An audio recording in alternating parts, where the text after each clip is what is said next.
Hey, my name's Anna. My life's kinda been one for the books, and by that I mean, it's like ripping off a band-aid, quick, kinda painful, and mostly forgettable. If you got a minute or two, pull up a chair. I've got a saga that'll make you thankful for your crazy relatives. Let's start with my so-called family.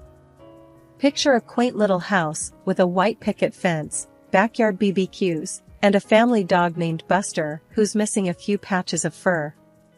That's where the Norman Rockwell painting ends. Inside that picture-perfect home was my big sister, Rachel, basically the queen bee.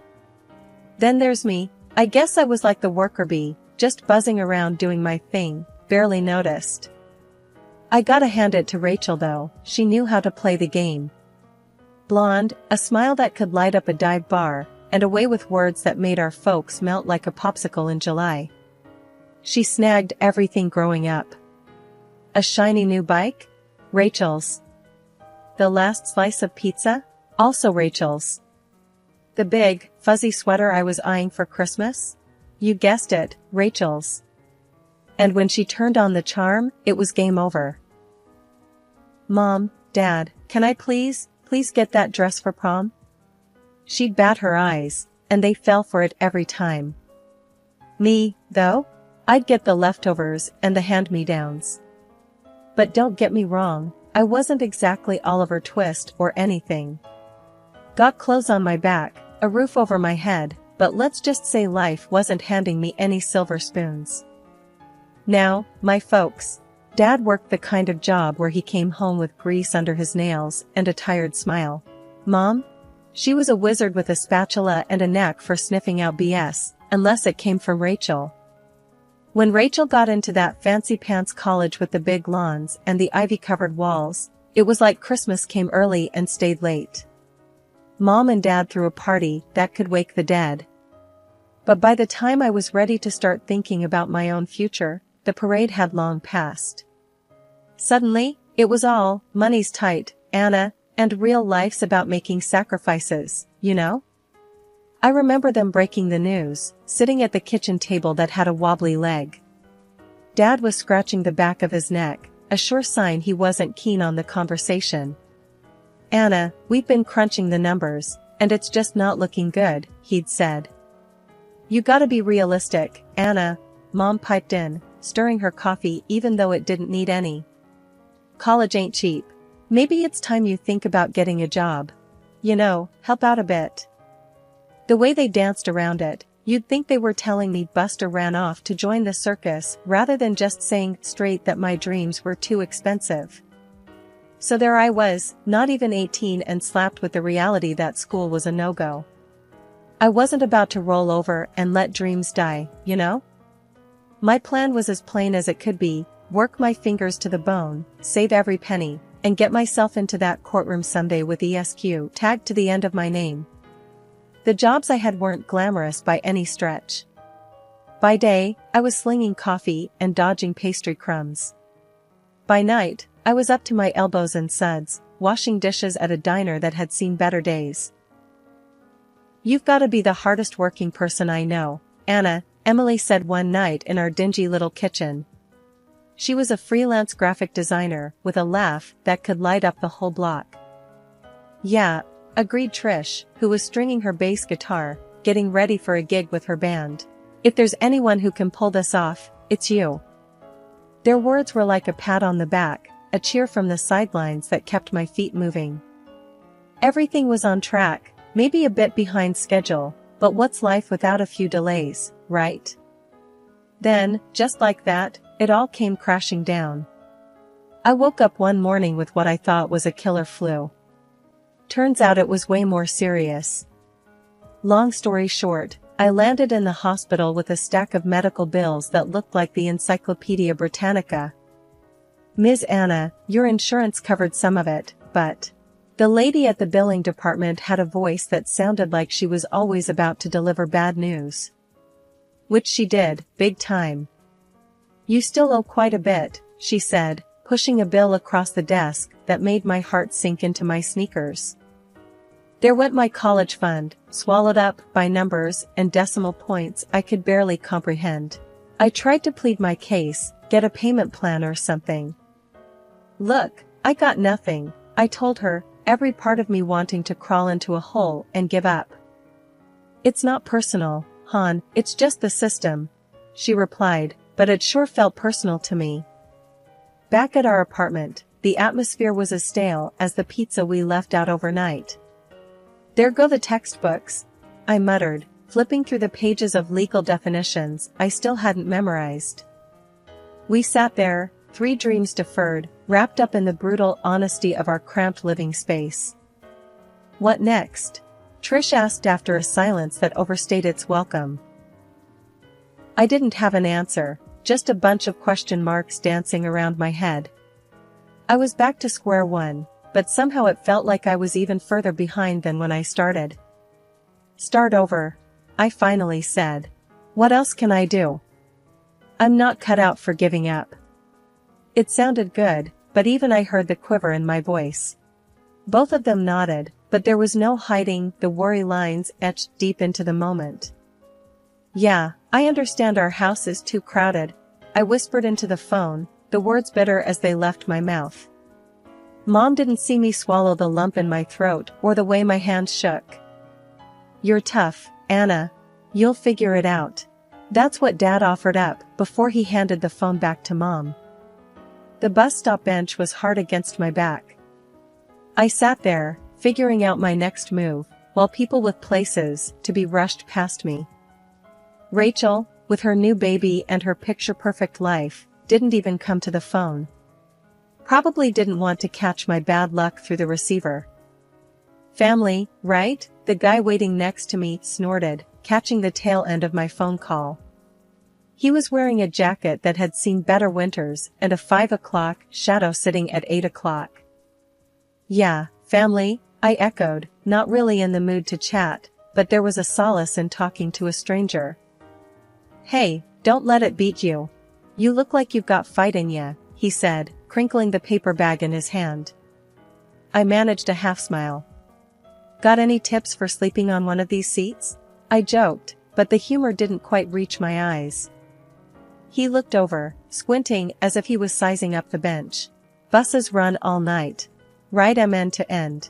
Safer than a bench. His words hung in the air as my phone buzzed with a low battery warning. Great, add that to the list of today's hits. The bus hissed as it came to a stop in front of us. Its doors yawned open, inviting us to go wherever it might take us.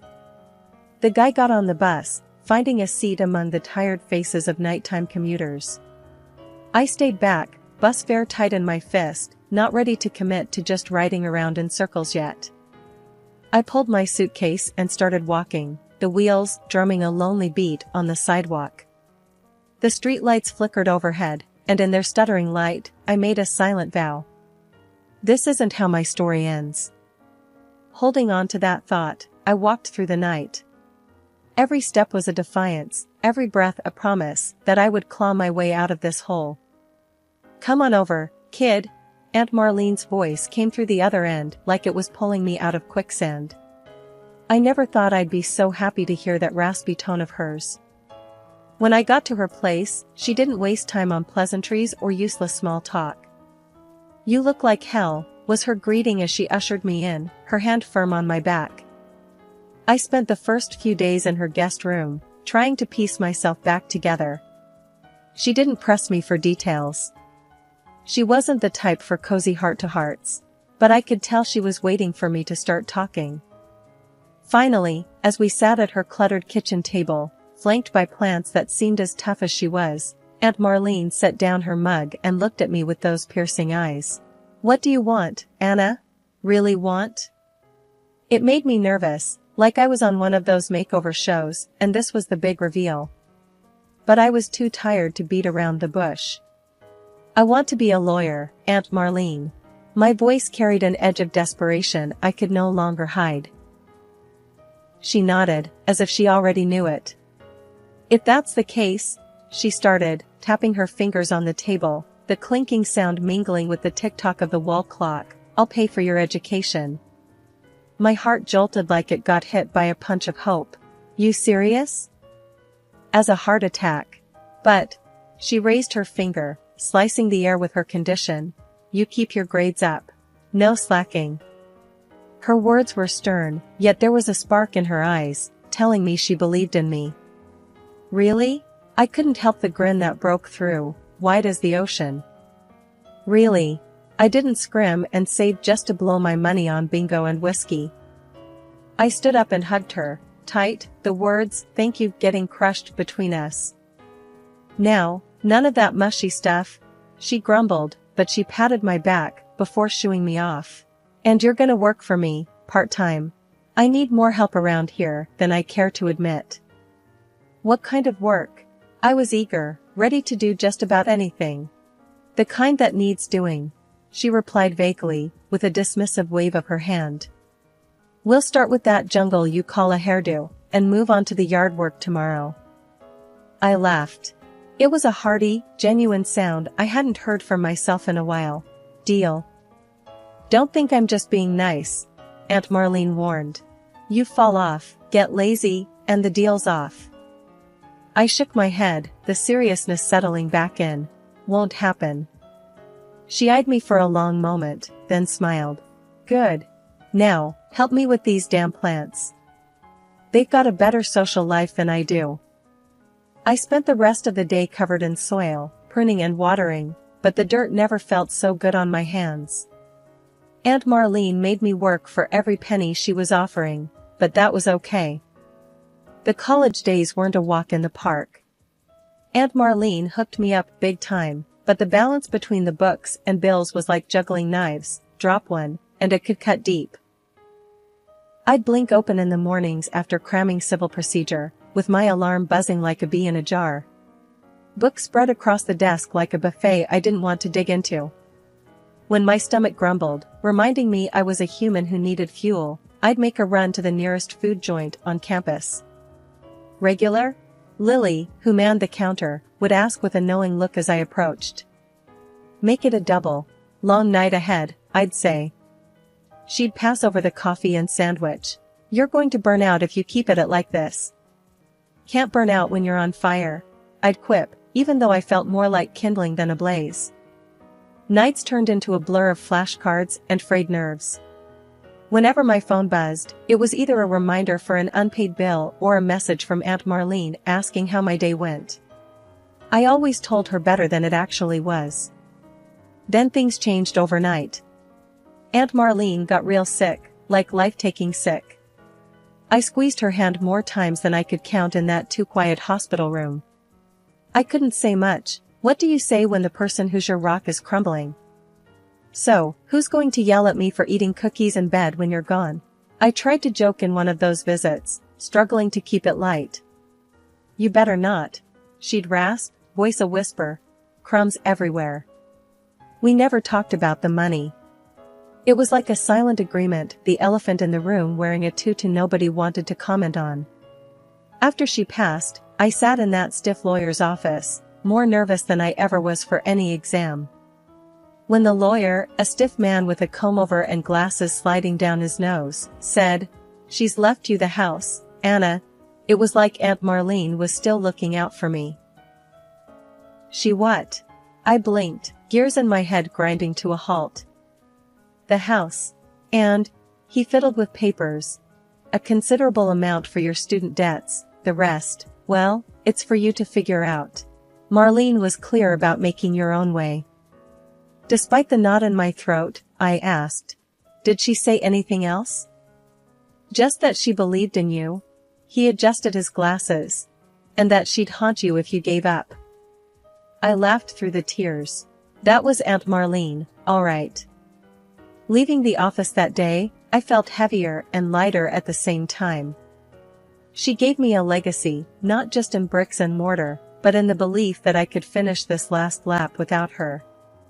I was neck deep in prep for the next big exam when I heard the knock. 3 sharp raps, the kind that tell you this ain't gonna be a friendly how do you do. Pushing open the front door of Aunt Marlene's, my house, there they stood. Mom, Dad, Rachel, and her husband Dave, like some grim reunion. Rachel wasted no time. Her eyes hungry like she was window shopping. Anna, look at us, all together again in this huge place. Like a twisted sitcom, ain't it? I drawled, leaning against the door frame. Anna, Dad started in that tone, the kind that said, sit down, shut up, we've decided. We've been talking. This house should be for Rachel. She's got kids, a family. I raised my brows, incredulity playing on my face. No kidding? Sarcasm heavy as an anchor. Wrong house for that chat, then. Mom's lips tightened, a sure sign she was ramping up to a guilt trip. You'll understand when you have your own family. This is just practical. I must have missed the part where practical meant kicking me out of my own home. I shot back, crossing my arms. Rachel chimed in, batting her eyelashes at me, then eyeing Dave for support, who just shrugged like he always did when she was shopping for a yes man. Sweetie, this house is wasted on you. We could give it life, laughter, children running around. And what, turn Aunt Marlene's parlor into a romper room? The idea felt like acid on my tongue. There's no need to be rude, Dave mumbled, finally finding words. Right, because showing up to claim my house is peak civility, I snapped. You're being selfish, Anna, Dad grunted, convinced of his own righteousness. My laughter was bitter. Selfish? After years of keeping her in your thoughts during birthday cards? Convenient memory you got there. They shuffled, uneasy. This ain't how they imagined their gold digging would go. Anna, Mom softened her voice, the final play voice. Think of the family. I matched her tone. I see now. I am the part of the family that actually gave a damn. A standoff silence settled between us. The kind that's heavy and feels like it's stuffed with cotton. Rachel broke it, predictably. You can be such a... Don't. I warned. Just leave, all of you. As they filed out the same door they came in, burdened by their disbelief and entitlement, Dad turned to me. You'll regret this. I stood tall, looking him square in the eye. The only thing I'll regret is not changing the lock sooner. The door shut behind them, and the silence was mine again. This unwelcome throwback was closed. Inheritance or not, I was keeping Aunt Marlene's legacy, not auctioning it off to the highest bidder in my bloodline. I was beat. The kind of tired that sticks to your bones. Pulling into the driveway after a double shift at the law firm could do that to a person. All I wanted was a hot shower and my bed. As I jammed my key into the lock, it just ground against metal, not budging. What the? I muttered, fiddling with the key. That's when the door swung open. Rachel stood there, little Mia on her hip, and a cocky tilt to her lips. Changed the locks, Anna. Surprise! My eyebrows shot up. Like hell you did. This is my house. Not anymore, she said, bouncing Mia, who seemed blissfully unaware of the adult drama. Anger bubbled up hot and volatile. Watch me, I shot back, already dialing. Her smirk wavered. You're bluffing. With the dispatcher on the line, Rachel's confidence slipped another notch.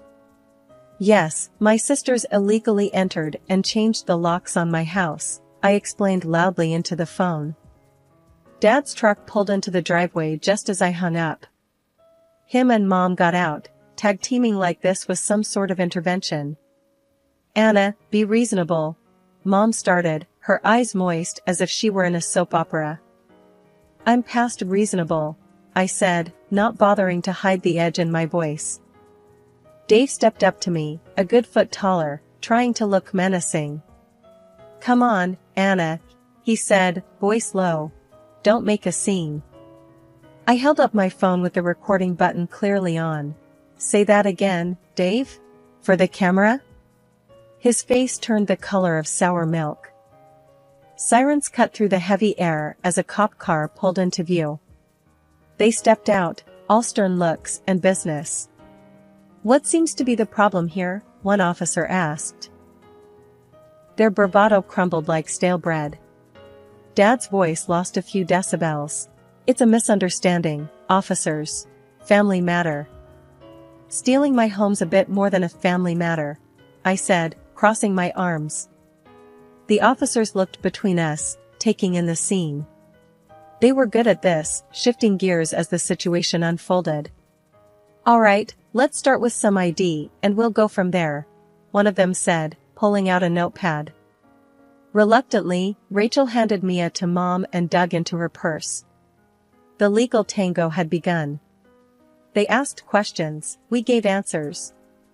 Dad and Mom put on a show, but the deed to the house was in my name, signed and sealed by Aunt Marlene's will. "Can you prove you live here, ma'am?" the officer asked me. "Better. I can prove I own it," I said, reaching for my briefcase in the car.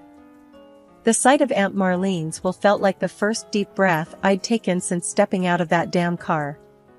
The officers read it, their eyebrows lifting and dipping as they took in the legalese. "Seems clear to us," the officer said, folding the papers back into the briefcase. "I suggest you hand over a set of keys to Miss here. Otherwise, we will have to proceed with charges for breaking and entering, and unlawful eviction." Like pulling teeth, Rachel gave up a set of keys. Mom and Dad hushed up quick, and Dave, well, he looked like he wanted the ground to swallow him whole. The cops escorted them off the property. Mom shot me a look like I'd kicked her kitten, but the law was the law, no room for sob stories. The door closed behind me with a click like the final word in an argument. I leaned against it, the rush of adrenaline making my hands shake. Exhausted, I slouched into the kitchen to make a much-needed cup of coffee. As the kettle boiled, I thought about what my next move should be. The hefty click of the final lock snapping into place felt like the end of a long, bad joke. My house, now fortress, needed just one more thing to be perfect. "Maybe I'll get a big, nasty dog," I muttered to nobody in particular. I wasn't much of a pet person, but the thought of some drooling monster that could scare off any would-be family intrusions brought a smirk to my face. Weeks dripped by. The silence from my family's end was louder than any shouting match we'd ever had. No calls, not even a lousy text. Sometimes, deep in the night when the work was done and the quiet was too much, I'd find myself on Rachel's social media page. She had a knack for the dramatic, photos of the kids, all sad eyes and pouty lips, captions nipping at my conscience. "Little Timmy sure wishes he had a yard to play in." And, "Mia's third birthday without Auntie Anna." I'd chuckle every time. Did she think I had amnesia? That I'd forget why I stood my ground and take pity? I remember the days when I begged for money to pay for my studies, and all I got were fancy speeches about responsibility and tough love. I can still feel the cold slamming of the door when I was broke and recovering, and they told me they had no room. The way my own bedrock, my foundation, crumbled to dust beneath me. Nah, my new life was my making. My dues paid in full, my battles fought with no one in my corner. No amount of puppy-eyed pictures would change the history they wish I'd forget. I thought about posting a reply once, something snappy and a bit mean, but why bother? I had work to catch up on, a stack of files on my table that didn't give a damn about family feuds.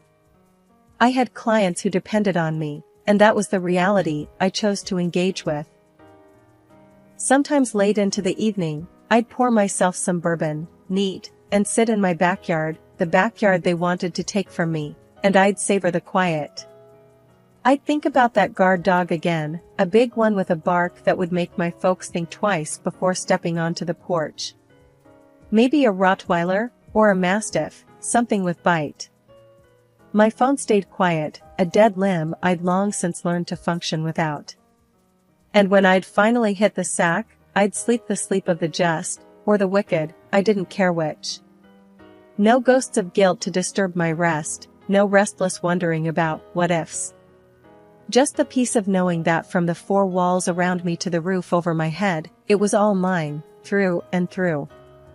The last thing I remember every night was the faint idea of getting that dog. Maybe I would, maybe I wouldn't. But the choice was mine, and that was good enough for me.